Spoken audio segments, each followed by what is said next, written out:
Assalamualaikum warahmatullahi wabarakatuh. Salam sejahtera buat kita semua. Saya Amanda Putri Kirana. Sekarang saya akan membawakan ceramah tentang radikalisme di Indonesia. Masalah radikalisme saat ini memang sudah marak terjadi di mana-mana, termasuk di Indonesia sendiri. Pengaruh radikalisme yang merupakan suatu pemahaman baru yang dibuat-buat oleh pihak tertentu mengenai suatu hal, seperti agama, sosial, dan politik. Seakan menjadi semakin rumit karena berbaur dengan tindakan yang cenderung melibatkan kekerasan. Berbagai tindakan teror yang tak jarang memakan korban jiwa seakan menjadi cara dan senjata utama bagi para pelaku paham radikal dalam menyampaikan pemahaman mereka dalam upaya untuk mencapai suatu perubahan.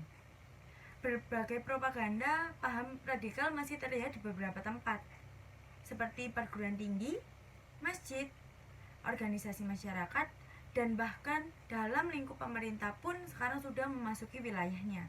Hal ini menjadi perhatian kita, seperti baru-baru ini yang terjadi sebanyak 50 penceramah serta pengelola di 41 masjid di berbagai kementerian dan lembaga hingga badan usaha milik negara atau BUMN terindikasi terpapar radikalisme. Tak hanya itu, terdapat 7 perguruan tinggi negeri di Indonesia yang terindikasi terpapar radikalisme. BIN membenarkan adanya perguruan tinggi negeri di Indonesia yang terpapar radikalisme. Ada 7 PTN dan 39 mahasiswa yang tertarik akan paham ini. Sebenarnya penganut paham radikal di Indonesia jumlahnya sangat sedikit. Selain itu, paham khilafah juga tak laku di Indonesia. Akan tetapi, pertumbuhan paham ini sudah menjadi sangat luas penyebarannya. Dalam hal ini pula, pemerintah tidak boleh sama sekali lengah karena paham-paham radikal atau paham khilafah yang ada akan semakin meluas di Indonesia. Adapun jumlah masjid yang terindikasi telah terpapar radikalisme itu.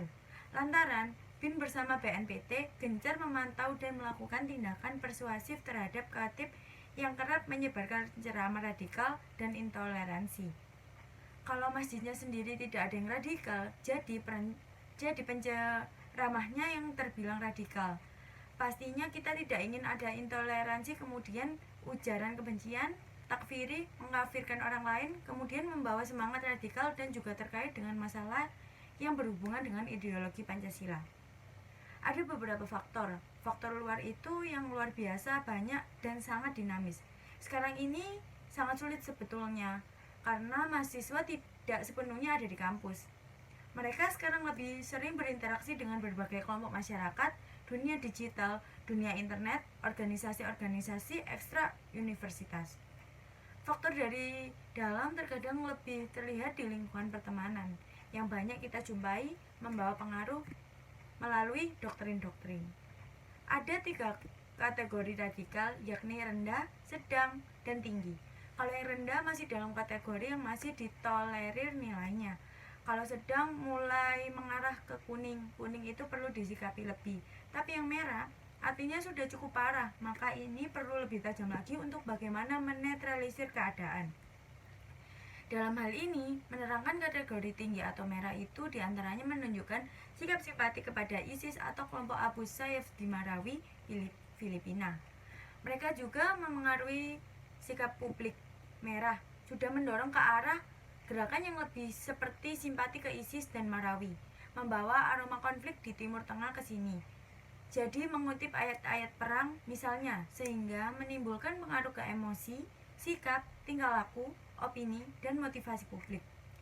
Paham radikal dan paham khilafah menjadi sangat bermasalah di Indonesia karena berusaha memaksakan kehendak kepada semua orang untuk mendirikan negara atas dasar agama tertentu.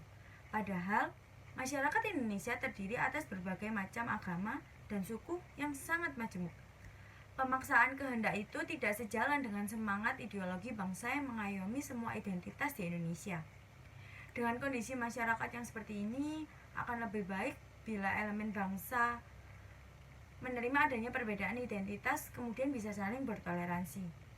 Hal itu akan menjadi kekuatan yang signifikan bagi bangsa dan negara Indonesia. Perbedaan bukanlah aspek yang bisa dieksploitasi untuk kepentingan politik, apalagi untuk mereka yang secara terang-terangan mengaku berseberangan dengan Pancasila dan Undang-Undang Dasar 1945. Dalam hal ini tentunya bukan hanya kalangan pemerintah yang harusnya mengambil bagian untuk mencegah dan mengatasinya, namun seluruh rakyat harusnya juga ikut terlibat dalam usaha tersebut, terutama kaum pemudi dan pemuda. Hal ini dikarenakan kaum pemuda lah yang nantinya merupakan generasi penerus bangsa ini, sekaligus menjadi ujung tombak untuk melakukan pencegahan dan pemberantasan akan kedua masalah tersebut, yaitu radikalisme agar tidak menjadi penyebab terjadinya tindakan penyalahgunaan kewenangan. Hal ini yang paling mencolok untuk dapat mengambil peran dalam mengatasi masalah ini ialah generasi muda, seperti halnya mahasiswa yang merupakan agen perubahan bangsa ini. Di samping itu, juga anak-anak yang masih dalam tahap pembentukan pribadinya sehingga memerlukan bimbingan khusus dari orang tua, tentunya agar nantinya tidak terseret dalam paham radikalisme. Karena paham-paham yang radikal seperti terkadang berada di lingkungan terdekat kita yang sering kita jumpai.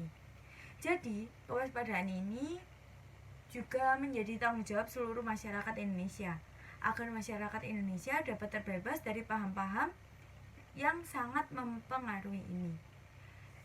Ya, sekian dari saya. Semoga kita tetap dalam lindungan Allah Subhanahu wa Ta'ala, agar kita dapat bertemu lagi di lain waktu. Wassalamualaikum warahmatullahi wabarakatuh.